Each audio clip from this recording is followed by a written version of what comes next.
Have you ever dreamed of building a home in Norway? Right in the middle of those incredible landscapes? Well, before you can even think about laying the first stone, there's a really important blueprint you've got to understand: the TEK17 building regulations. Now, I know, that sounds a little intimidating, but trust me, we're going to break it all down and make it super simple. We all have that vision, right? The perfect home in Norway. But to actually make that dream a reality, you have to know the rules of the game. Think of TEK17 as your guide. Knowing it is absolutely key to building what you want without running into any major headaches later on. And hey, don't think of TEK17 as just a bunch of red tape designed to hold you back. It's actually the opposite. See it as the foundation for a home that's safe, that's sustainable, and that fits beautifully into its surroundings. So let's dive into the details you really need to know. Okay, so picture this. You found it, the perfect piece of land. The view is just stunning, the location couldn't be better. But how much of that land can you actually build on? The answer to that huge question comes down to one single crucial number. And that number is the percentage of built area, or as it's known here, percent BAY. It's a really simple concept, but it has a massive impact on your design. It basically dictates the physical footprint your entire project is allowed to have. So what is BYA exactly? Well, it's pretty straightforward. It's the percentage of your land that's covered by your building's footprint. Municipalities use this to make sure our neighborhoods don't get too crowded, to ensure there's enough open space, light, and air for everyone. Really, it's all about finding that perfect balance. The calculation starts with the main footprint of your house, but hold on, it doesn't stop there. As you can see in this diagram, even things like required parking spaces on the ground get counted towards that total built area. And yeah, that footprint just keeps on growing. Anything that's attached to the main building, like a carport or a garage, also gets added to your total. Basically, if it's got a roof over it or it's a permanent structure on the ground, chances are it's part of the calculation. All right, now we get to the fun part, the nitty-gritty details. Because not everything counts towards your built area, and the rules here can be a little tricky. There are some really specific exceptions for things like balconies and basements that you absolutely need to be aware of. So what about that beautiful, spacious balcony you've been dreaming of? Or that super practical underground garage? Do they eat into your building allowance? Well, the answer is yes, but only if they meet a very specific height requirement. This right here is the 5-meter rule, and honestly, it's a total game changer.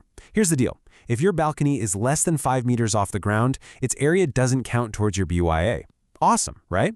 But the second it hits 5 meters or higher, boom, it counts. The whole point of this rule is to stop upper floors from feeling too massive and dominating the ground level, keeping things feeling more open down at street level. And this slide shows you exactly what I'm talking about. See? The lower balconies over on the left? They don't count towards the building's footprint, but that higher one on the right totally does. It's a simple difference, but it's one you absolutely have to know when you're designing a multi-story building. And hey, a very similar logic applies to anything built underground. If the top of your underground structure, say a garage, sticks out more than half a meter above the finished ground level, its area counts. But if you keep it below that half-meter mark, you're in the clear. The rules even follow you inside your home. For a space to be considered actual usable floor area, what we call BRA, an attic, for example, needs to have a ceiling height of at least 1.9 meters.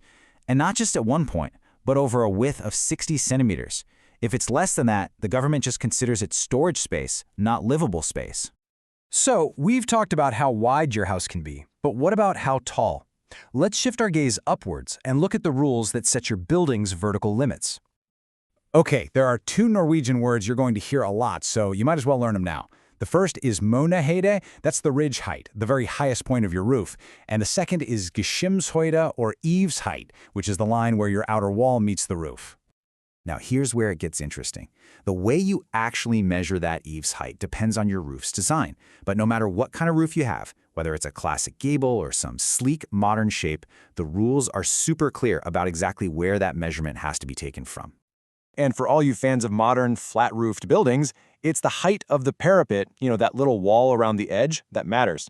If it's over 30 centimeters tall, its top edge becomes your official eaves height. If it's shorter than that, you just measure right to the surface of the roof itself. Simple as that. Okay, but let's be real for a second. This is Norway we're talking about. What happens if your land isn't perfectly flat? I mean, how on earth do you fairly measure building height on a steep slope? The solution they came up with is actually pretty clever. You don't measure from the lowest point, and you don't measure from the highest point. Instead, you calculate the average ground level all the way around your foundation. That average becomes your single official starting point for measuring both the eaves and the ridge height. It keeps everything fair. Whew! We have covered a lot of ground, from the footprint on your plot all the way to the peak of the roof. So, let's do a quick recap of the most important points you need to walk away with. All right, if you remember anything from this, remember this. 1. BNY is all about your footprint. 2. Height is the magic number for what gets included. Think 5 meters for balconies and half a meter for anything underground. 3. You need 1.9 meters of headroom for a space to be officially usable. And finally, 4. On a slope, you always measure your building's height from the average ground level. You know, it's so easy to look at all these regulations and just see a long list of limitations. But I think a much better way to think about them is as a framework. They provide the solid structure, the foundation.